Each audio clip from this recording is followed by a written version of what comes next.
ഒരു അപകട വിവരത്തിലേക്കാണ് പോകുന്നത്. കോഴിക്കോട് നിന്നാണ്. കോഴിക്കോട് കാട്ടിലെ പീടികയിൽ KSRTC സ്വിഫ്റ്റ് ബസും കർണാടക RTC ബസും കൂട്ടിയിടിച്ച് അപകടം നടന്നു. സ്വിഫ്റ്റ് ബസിന്റെ ഡ്രൈവർക്ക് പരിക്കേറ്റു. ബസിന്റെ മുൻഭാഗം തകർന്നിട്ടുണ്ട്.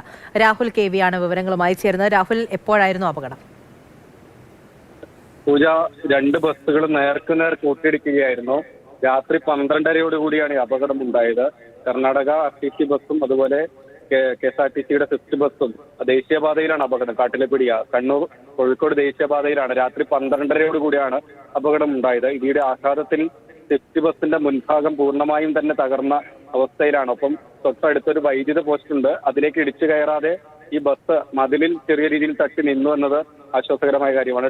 ഡ്രൈവർക്ക് സാരമായ പരിക്കുണ്ട്. കോഴിക്കോട് മെഡിക്കൽ കോളേജ് ആശുപത്രിയിലാണ് ചികിത്സയിലുള്ളത്. മറ്റുള്ളവർക്ക് അത്ര പരിക്കില്ല എന്നത് വളരെ ആശ്വാസമാണ്. ദേശീയപാതയിലാണ് രാത്രി 12:30 കൂടി അപകടം ഉണ്ടായത്. പൂജ. ശരി, രാഹുൽ KV ആണ് ഈ അപകടവുമായി ബന്ധപ്പെട്ട കൂടുതൽ വിവരങ്ങൾ നൽകിയത്.